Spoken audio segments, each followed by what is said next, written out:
നമസ്കാരം. Middle east വാർത്തകൾ തുടങ്ങുന്നു. ആദ്യം നോക്കാം പ്രധാന തലക്കെട്ടുകൾ. മാസപ്പിറവി കണ്ടു. ഗൾഫ് രാജ്യങ്ങളിൽ ബലിപെരുന്നാൾ ജൂൺ 6 വെള്ളിയാഴ്ച. അറഫ സംഗമം ജൂൺ 5-ന്. കേരളത്തിൽ മാസപ്പിറ കണ്ടില്ല. ബലിപെരുന്നാൾ ജൂൺ 7 ശനിയാഴ്ച.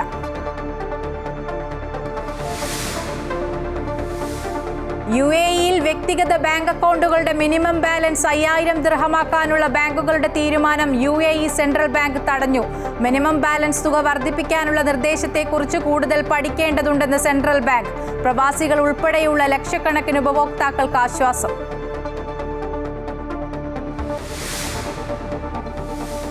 ആയിരത്തി 1947 ആദ്യത്തെ ഭീകരാക്രമണം ഉണ്ടായപ്പോൾ തന്നെ ഭീകരവാദികളെ കൈകാര്യം ചെയ്യണമായിരുന്നുവെന്ന് പ്രധാനമന്ത്രി നരേന്ദ്രമോദി. 75 വർഷമായി ഭാരതം അനുഭവിക്കുന്നത് ഈ തെറ്റായ തീരുമാനത്തിന്റെ ഫലമെന്നും മോദി. ഓപ്പറേഷൻ സിന്ദൂറിന്റെ സാഹചര്യങ്ങൾ വിശദീകരിക്കാൻ കുവൈറ്റിലെത്തിയ ഇന്ത്യൻ പ്രതിനിധി സംഘം കുവൈറ്റ് ഉപപ്രധാനമന്ത്രിയുമായി ചർച്ച നടത്തി.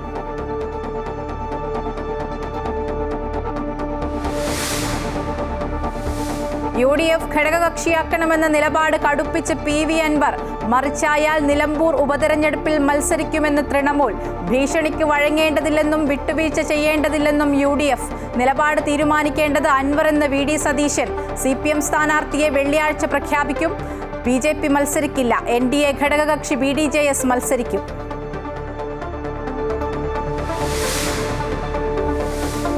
ബംഗാൾ ഉൾക്കടലിൽ ന്യൂനമർദ്ദം. സംസ്ഥാനത്ത് 5 ദിവസം കനത്ത മഴ തുടരും. മഴക്കെടുതിയിൽ 2 മരണം. കണ്ണൂർ, കോഴിക്കോട്, വയനാട് ജില്ലകളിൽ റെഡ് അലേർട്ട്. 9 നദികളിൽ പ്രളയ സാധ്യതാ മുന്നറിയിപ്പ്. കോഴിക്കോട്, വയനാട് ജില്ലകളിലെ വിദ്യാഭ്യാസ സ്ഥാപനങ്ങൾക്ക് നാളെ അവധി.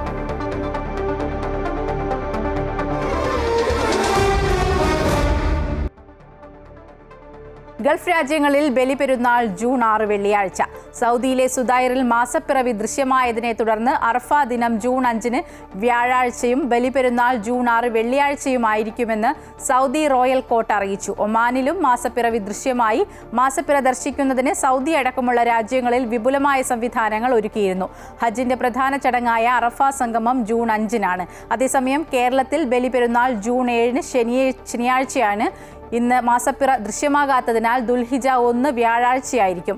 അറഫ നോമ്പ് ജൂൺ 6-നായിരിക്കുമെന്നും സമസ്ത president Jifri Muthukoya Thangal, Panakkad Sadiq Ali Shihab Thangal, professor Alikutty Musliyar, Kanthapuram AP Abubakar Musliyar എന്നിവർ അറിയിച്ചു. 1947 തന്നെ നെഹ്റു സർക്കാർ ഭീകരവാദത്തെ അടിച്ചമർത്താൻ ശ്രമിക്കണമായിരുന്നുവെന്ന് പ്രധാനമന്ത്രി നരേന്ദ്രമോദി. അന്നത്തെ കോൺഗ്രസ് സർക്കാർ സർദാർ വല്ലഭായ് പട്ടേലിന്റെ ഉപദേശത്തെ അവഗണിച്ചുവെന്നും മോദി പറഞ്ഞു. ഗുജറാത്തിലെ പ്രധാനമന്ത്രിയുടെ റോഡ് ഷോയിൽ 10,000-കണക്കിന് പേരാണ് പങ്കെടുത്തത്. ജവഹർലാൽ നെഹ്റുവിന്റെ ചരമവാർഷിക ദിനത്തിലായിരുന്നു പ്രധാനമന്ത്രി നരേന്ദ്രമോദിയുടെ വിമർശനം. ഇന്ത്യ വിഭജനത്തിനു ശേഷം 1947 തന്നെ ആദ്യത്തെ ഭീകരാക്രമണമുണ്ടായി. എന്നാൽ ആ സമയത്ത് അതിനെ വേണ്ട വിധത്തിൽ കൈകാര്യം ചെയ്തില്ല. അന്നത്തെ ആക്രമണമാണ് മറ്റൊരു രൂപത്തിൽ പതിറ്റാണ്ടുകളായി ഇന്ത്യക്ക് ഉപദ്രവമായി മാറിക്കൊണ്ടിരിക്കുന്നതെന്നും പ്രധാനമന്ത്രി പറഞ്ഞു. പാക് അധീന കശ്മീർ തിരിച്ചുപിടിക്കാതെ സൈനിക നടപടി നിർത്തേണ്ടെന്ന് അന്നത്തെ പ്രതിരോധ മന്ത്രി സർദാർ വല്ലഭായ് പട്ടേൽ വാദിച്ചെങ്കിലും കോൺഗ്രസ് സർക്കാർ പട്ടേലിന്റെ നിർദ്ദേശം അവഗണിച്ചതായും മോദി കൂട്ടിച്ചേർത്തു. ഗുജറാത്തിൽ പൊതുപരിപാടിയിൽ സംസാരിക്കുകയായിരുന്നു അദ്ദേഹം. 1947 में जब माँ भारती के टुकड़े हुए, कटनी चाहिए थी तो जंजीरें, लेकिन काट दी गई भुजाएं, देश के 3 टुकड़े कर दिए गए. और उसी रात पहला आतंकवादी हमला कश्मीर की धरती पर हुआ. माँ भारती का एक हिस्सा आतंकवादियों के बलबूते पर, मुजाहिदों के नाम पर पाकिस्तान ने हड़प ले लिया. अगर उसी दिन इन मुजाहिदों को मौत के घाट उतार दिया गया होता और सरदार पटेल की इच्छा थी कि पीओके वापस नहीं आता है, तब तक सेना रुकनी नहीं चाहिए. പാകിസ്ഥാൻ വർഷങ്ങളായി നിഴൽ യുദ്ധം നടത്തുന്നത് നേരിട്ടുള്ള യുദ്ധത്തിൽ വിജയിക്കില്ലെന്ന് ബോധ്യമുള്ളതുകൊണ്ടാണ്. ഓപ്പറേഷൻ സിന്ദൂറിൽ ഇന്ത്യയുടെ തിരിച്ചടികളെല്ലാം ക്യാമറയിൽ പതിഞ്ഞതിനാൽ ആരും തെളിവ് ചോദിക്കില്ലെന്നും മോദി വ്യക്തമാക്കി. ഇന്ത്യക്ക് സമാധാനമാണ് വേണ്ടത്. പ്രകോപിപ്പിച്ചാൽ മിണ്ടാതിരിക്കില്ലെന്നും മോദി മുന്നറിയിപ്പ് നൽകി. ഗുജറാത്തിലെ ഗാന്ധിനഗറിലെ റോഡ് ഷോയിൽ 10,000-കണക്കിന് ആളുകളാണ് മോദിയെ കാണാൻ അണിനിരന്നത്. പുഷ്പവൃഷ്ടി നടത്തിയാണ് പ്രധാനമന്ത്രിയെ വരവേറ്റത്. മുഖ്യമന്ത്രി ഭൂപേന്ദ്ര പട്ടേൽ അടക്കമുള്ള നേതാക്കൾ റോഡ് ഷോയിൽ പങ്കെടുത്തു. ഗുജറാത്ത് നഗരവളർച്ചയുടെ 20ാം വാർഷികാഘോഷ പരിപാടിയിലും മോദി പങ്കെടുത്തു. ഒട്ടേറെ വികസന പദ്ധതികൾക്കും മോദി തുടക്കം കുറിച്ചു. News desk Amrita TV. Operation സിന്ദൂറുമായി ബന്ധപ്പെട്ട സാഹചര്യങ്ങൾ അവതരിപ്പിക്കുന്നതിന്റെ ഭാഗമായി കുവൈത്തിലെത്തിയ ഇന്ത്യൻ പ്രതിനിധി സംഘം കുവൈറ്റ് ഉപപ്രധാനമന്ത്രിയും ക്യാബിനറ്റ് കാര്യ സഹമന്ത്രിയുമായ ഷരീദ അൽ മുഷാർജിയുമായി ചർച്ച നടത്തി. BJP MP ബൈജയന്ത് പാണ്ഡെ നയിക്കുന്ന സംഘത്തിൽ 2 വനിതകൾ ഉൾപ്പെടെ 8 അംഗങ്ങളാണ് ഉള്ളത്. അതിർത്തി കടന്നുള്ള ഭീകരതയെ ചെറുക്കുന്നതിന് ഇന്ത്യ സ്വീകരിച്ച നടപടികളെക്കുറിച്ച് പ്രതിനിധി സംഘം വിശദീകരിച്ചു. കുവൈറ്റിലെ ഇന്ത്യൻ മാധ്യമ പ്രവർത്തകരുമായി സംഘം കൂടിക്കാഴ്ച നടത്തി. കൂടാതെ ഇന്ത്യൻ സംഘടനാ നേതാക്കളുമായും ബിസിനസ് ലീഡേഴ്സുമായും ഇവർ കൂടിക്കാഴ്ച നടത്തിയിരുന്നു. As India has become more economically capable, we don't have any problem with the people of Pakistan. The general people, the businessmen, the academicians, they all want peace.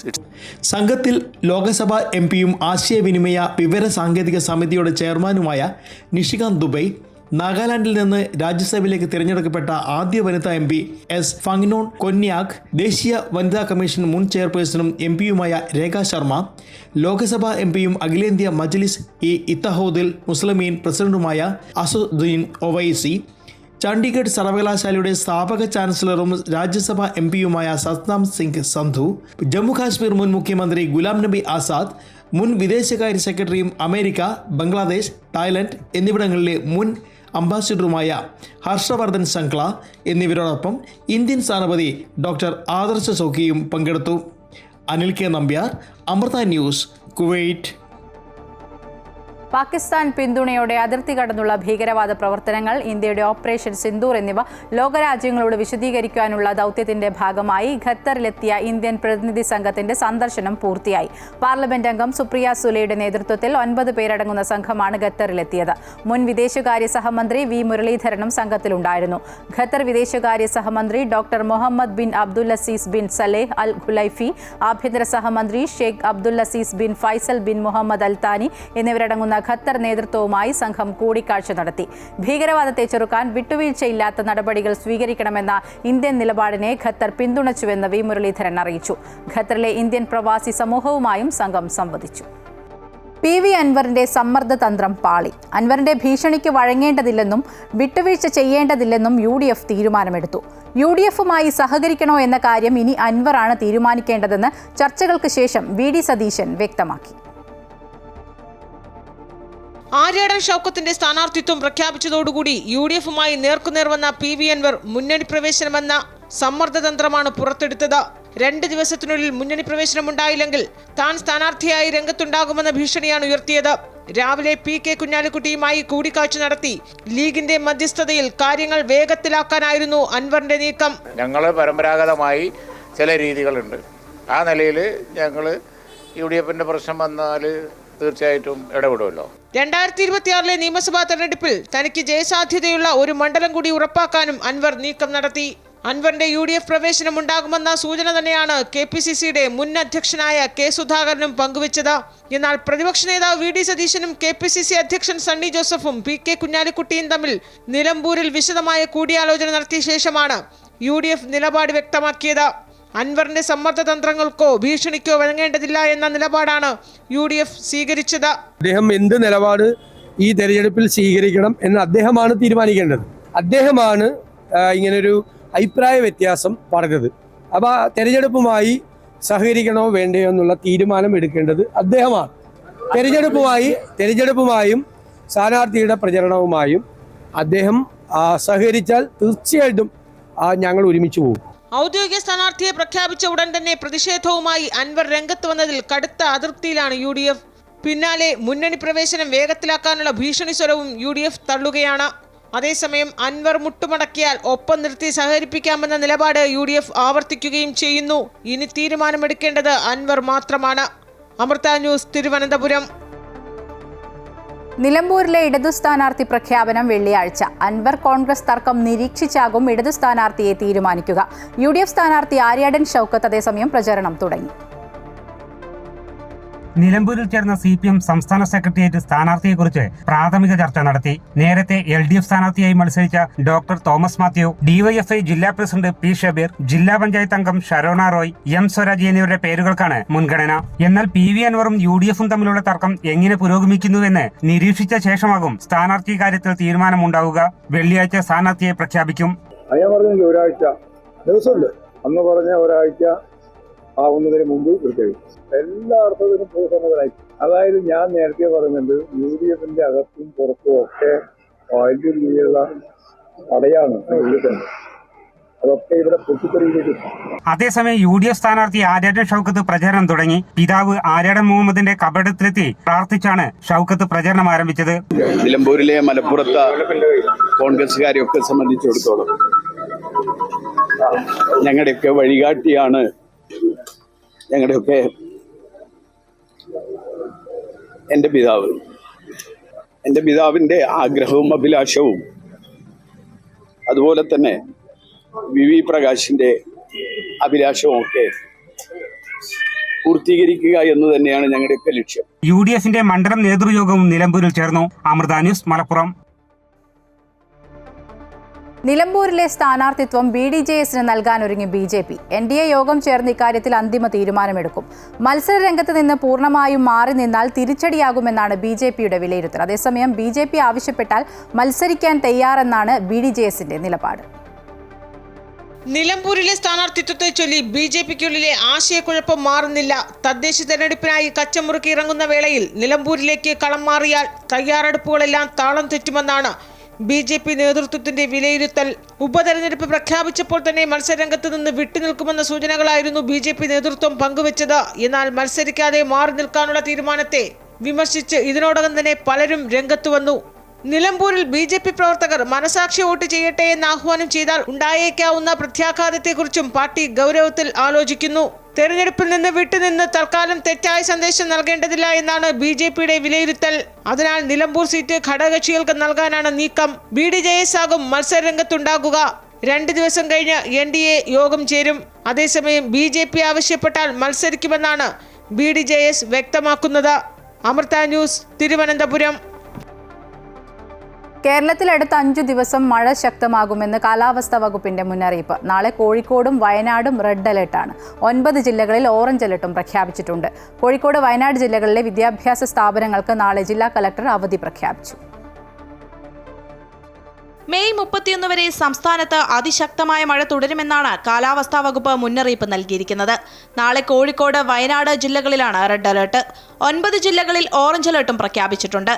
Pathanamthitta, Kottayam, Ernakulam, Idukki, Thrissur, Palakkad, Malappuram, Kannur, Kasaragod എന്നീ ജില്ലകളിലാണ് നാളെ ഓറഞ്ച് അലർട്ട് പ്രഖ്യാപിച്ചിട്ടുള്ളത്. ഉരുൾപൊട്ടൽ, മണ്ണിടിച്ചിൽ സാധ്യതയുള്ള പ്രദേശങ്ങളിൽ താമസിക്കുന്നവർ അപകട സാധ്യത മുന്നിൽ കണ്ട് മാറി താമസിക്കണമെന്നും കാലാവസ്ഥാ വകുപ്പ് മുന്നറിയിപ്പ് നൽകി. കേരള, കർണാടക, ലക്ഷദ്വീപ് തീരങ്ങളിൽ മത്സ്യബന്ധനത്തിന് പോകരുതെന്ന് മത്സ്യത്തൊഴിലാളികൾക്ക് നിർദ്ദേശം നൽകിയിട്ടുണ്ട്. കേരള തീരത്ത് ഉയർന്ന തിരമാലയ്ക്കും കടലാക്രമണത്തിനും സാധ്യതയുള്ളതായി സമുദ്രസ്ഥിതി പഠന ഗവേഷണ കേന്ദ്രം അറിയിച്ചു. ശക്തമായ കാറ്റിന് സാധ്യതയുള്ളതിനാൽ പൊതുജനങ്ങൾ ജാഗ്രത പാലിക്കണമെന്നും കാലാവസ്ഥാ വകുപ്പ് അറിയിച്ചിട്ടുണ്ട്. റെഡ് അലർട്ട് പ്രഖ്യാപിച്ച സാഹചര്യത്തിൽ കോഴിക്കോട്, വയനാട് ജില്ലകളിലെ വിദ്യാഭ്യാസ സ്ഥാപനങ്ങൾക്ക് ജില്ലാ കളക്ടർമാർ നാളെ അവധി പ്രഖ്യാപിച്ചു. അമൃത ന്യൂസ്, തിരുവനന്തപുരം. കഴിഞ്ഞ 4 ദിവസമായി തുടരുന്ന ശക്തമായ മഴയെ തുടർന്ന് എറണാകുളം ജില്ലയിൽ വീടുകൾക്ക് വ്യാപക നാശനഷ്ടം. 2 വീട് പൂർണ്ണമായും 79 വീടുകൾ ഭാഗികമായും തകർന്നു.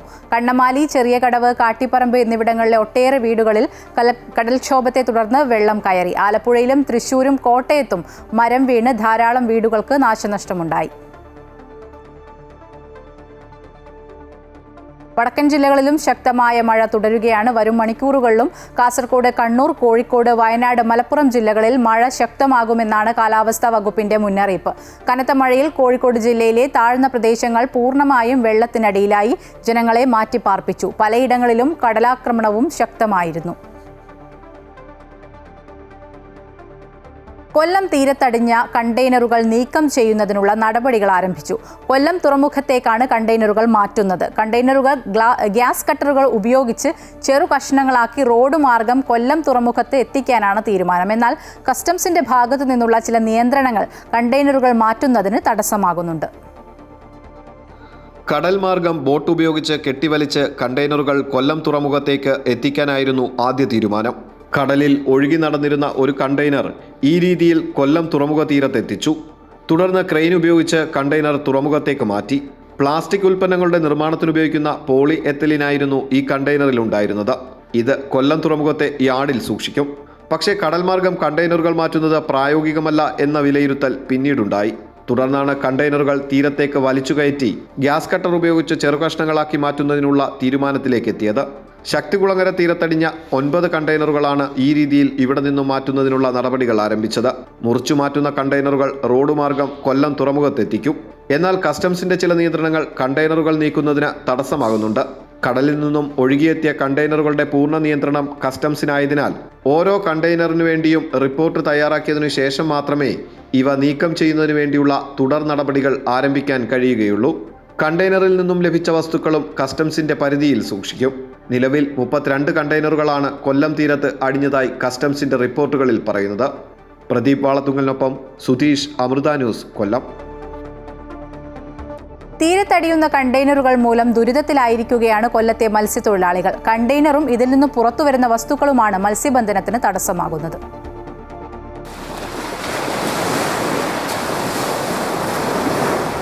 കണ്ടെയ്നറുകൾ തീരത്തടിഞ്ഞതു മുതൽ കൊല്ലം തീരത്ത് മത്സ്യബന്ധനത്തിന് നിയന്ത്രണമുണ്ടായിരുന്നു. മത്സ്യത്തൊഴിലാളികൾക്ക് ജാഗ്രതാ നിർദ്ദേശവും നൽകി.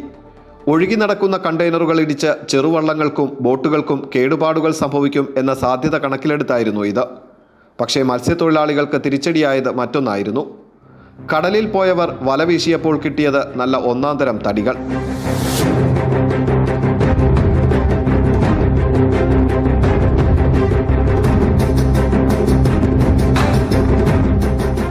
തകർന്ന കണ്ടെയ്നറിൽ നിന്നാണ് തടികൾ കടലിൽ ഒഴുകി നടന്നത്. കരയിൽ ചാകരക്കോള് കാത്തുനിന്നവരുടെ മുന്നിലേക്ക് തടികൾ ചുമന്ന് മത്സ്യത്തൊഴിലാളികൾ തിരികെ എത്തി. വലയിൽ കുടുങ്ങിയ തടികൾ മൂലം മത്സ്യബന്ധന ഉപകരണങ്ങൾക്ക് കേടുപാടുകൾ സംഭവിച്ചു. തടികൾ ഇടിച്ചതുമൂലം ചില ബോട്ടുകൾക്കും ബോട്ടുകളുടെ യന്ത്രഭാഗങ്ങൾക്കും കേടുപാടുകളുണ്ടായി. അതുകൊണ്ടും തീർന്നില്ല. കരയിലെത്തിയപ്പോൾ പോലീസിന്റെ വക ശകാരവും ഭീഷണിയും വേറെ. കസ്റ്റംസിന്റെ നിയന്ത്രണത്തിലുള്ള വസ്തുക്കൾ എന്തിനെടുത്തു എന്ന ചോദ്യത്തിനു മുന്നിൽ മത്സ്യത്തൊഴിലാളികൾക്ക് ഉത്തരം മുട്ടി. കണ്ടെയ്നറിൽ നിന്നും കടലിൽ ഒഴുകി നടക്കുന്ന വസ്തുക്കൾ മത്സ്യത്തൊഴിലാളികൾക്ക് ഭീഷണിയാണ്. ഇവ എത്രയും പെട്ടെന്ന് കടലിൽ നിന്നും നീക്കം ചെയ്യണമെന്നതാണ് മത്സ്യത്തൊഴിലാളികളുടെ ആവശ്യം. പ്രദീപ് വാളത്തുങ്കലിനൊപ്പം സുധീഷ്, അമൃത ന്യൂസ്, കൊല്ലം. UAE-യിൽ വ്യക്തിഗത ബാങ്ക് അക്കൗണ്ടുകളുടെ മിനിമം ബാലൻസ് തുക വർദ്ധിപ്പിക്കാനുള്ള ബാങ്കുകളുടെ തീരുമാനം UAE സെൻട്രൽ ബാങ്ക് തടഞ്ഞു. ജൂൺ 1 മുതൽ അക്കൗണ്ടിൽ കുറഞ്ഞത് 5000 തുക നിലനിർത്തണമെന്ന നിർദ്ദേശം പല ബാങ്കുകളും ഉപഭോക്താക്കളെ അറിയിച്ചിരുന്നു. ഇത് പാലിക്കാത്തവർ പ്രതിമാസം കുറഞ്ഞത് 105 ദിർഹം പിഴയൊടുക്കേണ്ടി വരുമെന്നും മുന്നറിയിപ്പ് നൽകിയിരുന്നു. മിനിമം ബാലൻസ് തുക വർദ്ധിപ്പിക്കാനുള്ള നിർദ്ദേശം കൂടുതൽ പഠന വിധേയമാക്കേണ്ടതുണ്ടെന്നും അതിനാൽ വർധനവ് താൽക്കാലികമായി നിർത്തിവെക്കാനും UAE സെൻട്രൽ ബാങ്ക് രാജ്യത്തെ ബാങ്കുകൾക്ക് നിർദ്ദേശം നൽകി. ചെറിയ വരുമാനക്കാരെയും ചെറുകിട ബിസിനസ്സുകാരെയും മിനിമം തുക വർദ്ധിപ്പിക്കാനുള്ള ബാങ്കുകളുടെ നിർദ്ദേശം ആശങ്കയിലാക്കിയിരുന്നു.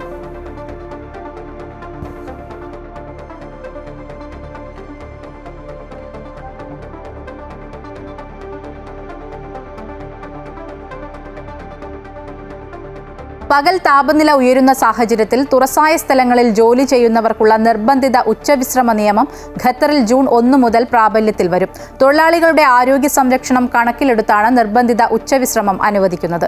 ജൂൺ 1 മുതൽ സെപ്റ്റംബർ 10 വരെയാണ് നിയമം പ്രാബല്യത്തിലുണ്ടാവുക.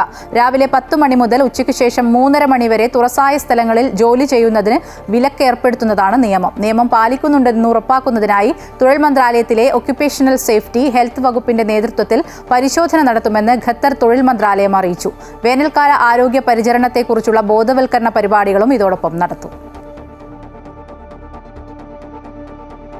സൗദി ബാലൻ കൊല്ലപ്പെട്ട കേസിൽ 19 വർഷമായി റിയാദ് ജയിലിൽ കഴിയുന്ന കോഴിക്കോട് ഫറൂഖ് സ്വദേശി അബ്ദുൾ റഹീമിന്റെ മോചനത്തിന് നടപടിക്രമങ്ങൾ വേഗത്തിലാക്കാൻ ശ്രമം തുടങ്ങി.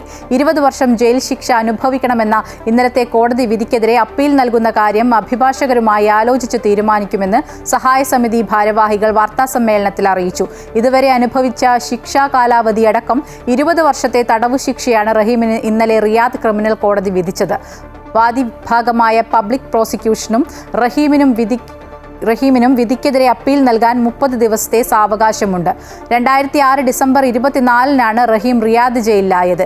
20 വർഷം പൂർത്തിയാകുന്നത് 2026 ഡിസംബർ 24-നായിരിക്കും. എന്നാൽ ജയിലിലെ നല്ല നടപ്പ് മാനിച്ച് അതിനു മുൻപ് തന്നെ മോചനത്തിന് സാധ്യതയുണ്ട്.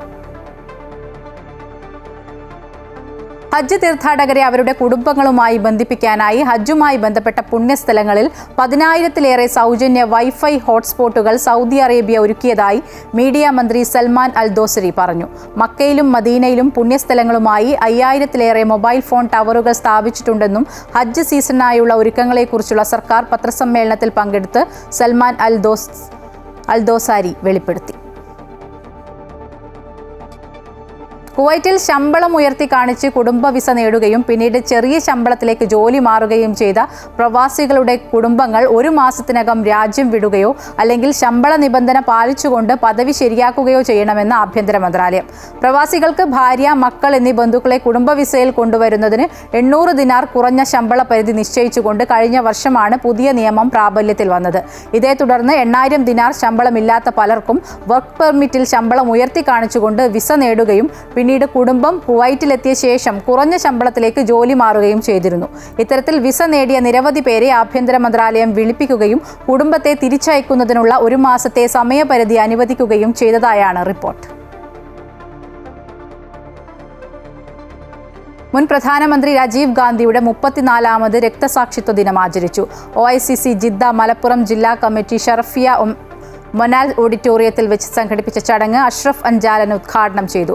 അസീസ് ലാക്കൽ അധ്യക്ഷത വഹിച്ചു. ചടങ്ങിൽ രാജീവ് ഗാന്ധിയുടെ ഛായാചിത്രത്തിൽ പുഷ്പാർച്ചനയും സർവ്വമത പ്രാർത്ഥനയും നടത്തി. CM അഹമ്മദ്, ഹക്കീം പാറക്കൽ തുടങ്ങിയവർ സംസാരിച്ചു. ഇസ്മയിൽ കുരിപ്പൊയിൽ, UM ഹുസൈൻ എന്നിവർ നേതൃത്വം നൽകി.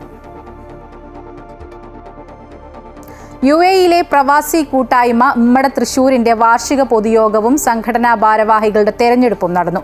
2025-26 പ്രവർത്തന കാലയളവിലേക്കുള്ള 45-അംഗ എക്സിക്യൂട്ടീവ് കമ്മിറ്റിയെയും ഭാരവാഹികളെയും തെരഞ്ഞെടുത്തു.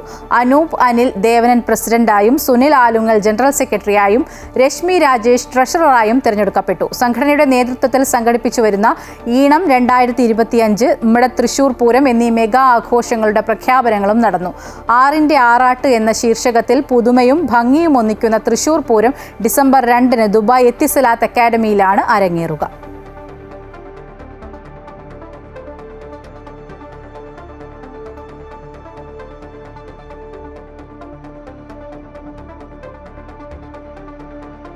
ദുബായ് ആർട്ട് കലാ ഫൈനാൻസ് ഇൻസ്റ്റിറ്റ്യൂട്ടിലെ വിദ്യാർത്ഥികളുടെ ചിത്രകലാ പ്രദർശനം ദുബായ് ഖിസായ് സമിറ്റി സ്കൂളിൽ നടന്നു. പ്രദർശനം UAE-യിലെ പ്രശസ്ത ചിത്രകാരൻ ഫൈസൽ അൽ അബ്ദുൽ ഖാദർ ഉദ്ഘാടനം ചെയ്തു. സിനിമാ നിർമ്മാതാവ് വേണു കുന്നപ്പിള്ളി, ആർട്ടിസ്റ്റ് പീറ്റർ ഗ്രേസ്മാൻ എന്നിവർ സംബന്ധിച്ചു. 6 മുതൽ 60 വയസ്സുവരെ പ്രായമുള്ള ചിത്രകലാ വിദ്യാർത്ഥികൾ പ്രദർശനത്തിൽ പങ്കെടുത്തു. ആർട്ട് കലാ ഫൈൻ ആർട്സ് ഡയറക്ടറും അധ്യാപകനുമായ മോഹൻ പൊൻചിത്രയാണ് പ്രദർശനം ഒരുക്കിയത്. ആർട്ട് കലാ വിദ്യാലയത്തിലെ 100-ലേറെ പഠിതാക്കളുടെ ചിത്രങ്ങളാണ് പ്രദർശനത്തിൽ ഉൾപ്പെടുത്തിയത്. അറബിക് സംസ്കാരം എന്ന പ്രമേയത്തിൽ അക്രലിക് ഓയിൽ രീതികളിലാണ് സൃഷ്ടികൾ തയ്യാറാക്കിയത്. ഇൻസ്റ്റഗ്രാം പേജിലൂടെ വൈറലായി മാറിയ horror short film series reel files ഇനി സ്വീകരണ മുറികളിലേക്കും. പ്രധാന വേഷത്തിൽ മലയാളി ഉൾപ്പെടെയുള്ളവർ അഭിനയിക്കുന്ന 1 മിനിറ്റ് മാത്രം ദൈർഘ്യമുള്ള ഹൊറർ സീരീസ് വൻ സ്വീകാര്യത നേടിയ ഇൻസ്റ്റഗ്രാം റീലുകളിൽ ഒന്നായിരുന്നു. മണിക്കൂറുകൾ ദൈർഘ്യമുള്ള ഹൊറർ സിനിമകൾക്ക് ആസ്വാദകർ ഇപ്പോഴുമുണ്ട്.